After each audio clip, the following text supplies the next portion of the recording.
Hello, in this clip from the Self-Unemployed Podcast, Kush Singh talks about the strategies known as flips and BRRs and talks about how building good relationships with estate agents is really important for these strategies. So just to backtrack a little bit, some people might be confused by these words flip and BRR. Do you want to explain the difference? Yeah, sure. So it's actually BRRR, so B-triple-R, which is buy, refurbish, refinance, rent. So you buy a rundown property, you do a full refurbishment, so you bring it up to a sort of a decent standard depending on your end goal and the sort of surrounding area. You then rent it to a sort of normal tenant buy-to-let, and then you're able to refinance it. So the sweet spot with this is if you buy it at the right price and then spend the money on the refurb, and then you push the value up to a point where you can refinance and get all your initial capital back, and you end up with essentially a free cash flowing property. So you're recycling your pot of money that you put in, you get it back out, and you can go again. So that's the BRR method. That's the sort of dream scenario. I've sort of learned that's, although not impossible, is quite difficult with sort of residential houses that you're buying and just renovating, especially the kind of ones that I'm doing, and I think maybe the ones you're looking at are similar. So you do often end up leaving a few £1,000s in, sure. But your return on that investment can still be pretty decent, like 20-30%. Yeah. So it doesn't need to be that all money out to be a good deal. Yeah, and again, so sorry, just to say, those numbers you mentioned, like 20% return on investment, let's be honest, you're not going to get anything near that in the bank. So it's safe. No. You're going to get your money back at some point, and the capital appreciation is there as well. So in 5 years' time, you can refinance and it's gone up in value. You can pull that out as well and go again. So the danger, though, is that you rent it out, or your mortgage payments end up being more than you're receiving after you've paid management costs, maintenance, and things like that. So, and it could be that the value of the house has gone up a lot. So your mortgage costs are a lot because the house is worth a lot, and what it rents for, what the yield is not high enough. So in that case, we were talking about the difference between a flip and a BRR. In that case, that would make a good property as a flip, right? For sure. Where essentially you do the same thing. So you're buying something that's needs work doing to it. You do the refurb and then you list it for sale. So you're just kind of flipping it that's where the word comes from. You're just selling it on, and then you can make some money and go and do something else with it. I just want to quickly say thank you so much for watching or listening. If you are watching on YouTube, give us a thumbs up and a subscribe and all that, and subscribe to the podcast, leave us a review. All those things are super useful. But if you like what you're hearing and you'd like to become self-unemployed yourself, then I'd really like to build a community. And the way that I'm doing that is I've got a free mailing list that you can join. And when we record these episodes, they're going to be put out as live streams. So you'll get to see a little bit behind the scenes. You'll get to see the episodes before they go out on the main channel and on the podcast. And you'll get to interact with us as we're recording. So if that sounds like something you'd enjoy, head on over to the website, links in the description. And I look forward to chatting with you as we record future episodes. And so they are very, very similar. It just depends on the area, really. So it depends on the individual property. But in general, in areas I think where house prices are way above the national average, flips tend to work better. And in places where there's cheaper house prices, then BRR tends to work better. Would you agree with that? Not entirely. I think they both work everywhere, to be honest. If you find the right. Yeah, every strategy works everywhere if you find the right property. And the caveat to that is I think you've got to buy it at the right price. Yeah. I think you make your money when you're buying it. You've got to go back and forth with agents a little bit, and you've got to have the time to view multiple properties. And part of that is building your relationship with these agents, as you saw when you mentioned Colin earlier. But when you've got that relationship, they might have a sale that's fallen through, which is what happened with us when we were up there in the Northeast, that Yeah. they're on the phone to us because they know we're looking for something. Um, Mm. and without that relationship, they don't know you, so why would they contact you? Kind of Yeah. thing. And I mean, that trip really opened my eyes to the importance of actual face-to-face relationships with agents, and Yeah. not just scrolling Rightmove to find deals, because you don't meet anyone. No one knows you through Rightmove, Yeah. and it's the number of more deals that you can get that way is really high. Yeah. Yeah, and then part of it is being willing to just view properties that do have potential, but they might not stack up in terms of the purchase price that they're listed for. They might not be the ideal thing that you're looking for, but really, when you get a viewing booked in, you've got an appointment with that agent where you can build Yeah. rapport, you can learn how you can help That's them most as well. valuable. And you can explain to them what you're looking for. So maybe 3 months in the future, they get something and they call you because you've had that interaction with them. And what I'd say has been very useful for me as well is after every viewing, just touch base with the agent and give them feedback on what you saw.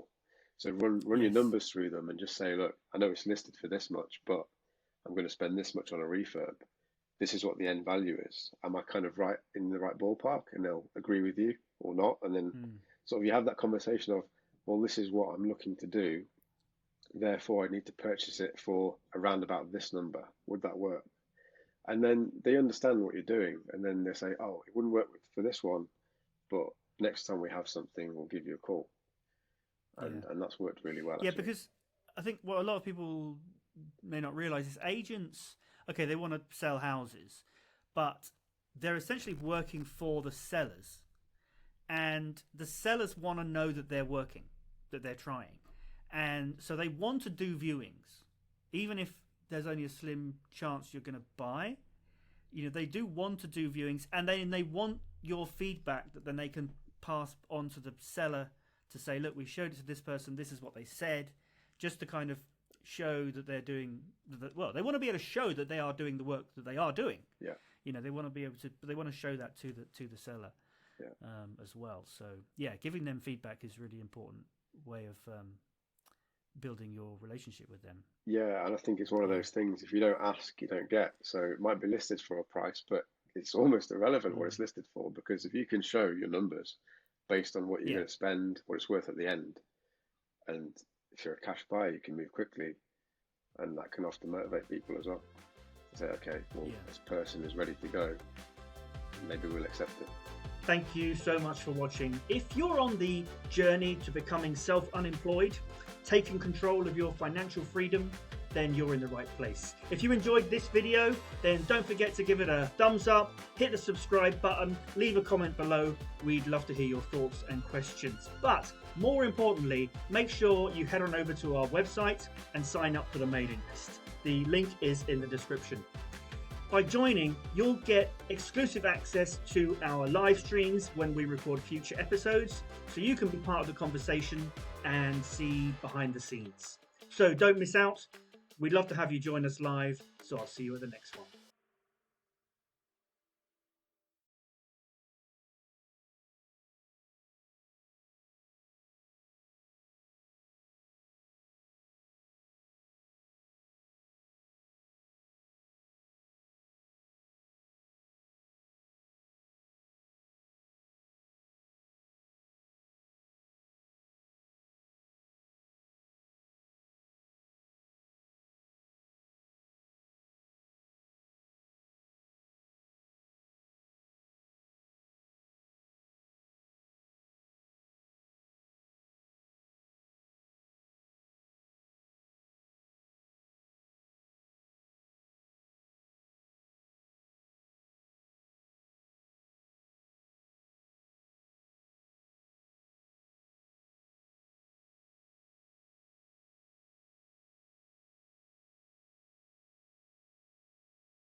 Hello, in this clip from the Self-Unemployed Podcast, Kush and I discussed some of the main challenges with investing in property and how things are very difficult when you're just starting out. So Yeah. So have you had any setbacks in your what's been your biggest challenge that you've faced since you've been in property over the last couple of years? There's been a lot of challenges. I think the challenges every day, really. The biggest one, I'd probably say when I was starting, trying to get the first deal, was a mixture of frustration and kind of like almost self-doubt as well. You know, you've Right. got nothing to show a landlord. You've got Yeah. your training behind you, you've got your network, which I suppose it is a positive thing. Absolutely, I shouldn't say you've got nothing to show, but when I say you've got nothing, I mean you've got no other property, you've got no portfolio or something to show them. So for me, getting the first one was probably the biggest challenge. But then when I got it, it gave me such a confidence boost. And then going forward, getting that one ready and getting the bookings coming in, I use that as leverage when I had any conversation with another landlord. Because it adds to your credibility. Absolutely, yeah. You can show them, you've got another landlord that can vouch for you, give a reference. You've got a property that you can actually physically show them, which is what I've done in the past. You can show them your listings online, your reviews from your guests. So it makes things a lot easier. It's just that first one. And just something I've been thinking about that I wanted to share as well is when you go on this journey, whether it's property or something else, something entrepreneurial, often people have the day job, but then they have this dream and this aspiration to do something else. But then normally you're doing both at the same time. And you're kind of jumping away from your job into this other thing. And it can be quite lonely as well because your friends probably aren't in that situation. Your family aren't in that situation. They don't quite understand it. Your time is spread thinly. So it's sort of pushing through that until you start seeing progress. But the thing is, you might not see progress for a number of months. You just have to keep going, So that's something that people need to be aware of and not to be put off by. If they're in that situation, they just need to keep going and believe that they will get to what they want. Yeah, it is super hard, especially working full time, and it's just psychologically getting your mind from one job, one role into another is really hard. If you're essentially doing two jobs, not just the amount of time it takes, but it's just really hard to switch your brain from one mode to another. Yeah, and that feeling of I'm putting everything into this new project that I'm doing as well as my job, but I'm not seeing results. But the thing is, if you give up, the result that's guaranteed is that it won't go anywhere. Yeah. So it can be quite challenging, but now it's absolutely worth it. I just want to quickly say thank you so much for watching or listening. If you are watching on YouTube, give us a thumbs up and a subscribe and all that, and subscribe to the podcast, leave us a review. All those things are super useful. But if you like what you're hearing and you'd like to become self-unemployed yourself, then I'd really like to build a community. And the way that I'm doing that is I've got a free mailing list that you can join. And when we record these episodes, they're going to be put out as live streams. So you'll get to see a little bit behind the scenes. You'll get to see the episodes before they go out on the main channel and on the podcast. And you'll get to interact with us as we're recording. So if that sounds like something you'd enjoy, head on over to the website, links in the description, and I look forward to chatting with you as we record future episodes. Yeah.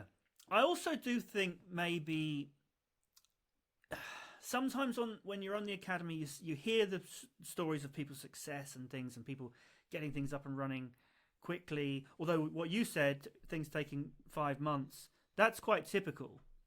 I mean, you'll hear people going quicker. People should also just step back and think, hang on a minute. There's no shame in going at your own pace. Like, I think if it takes you 18 months, that's fine.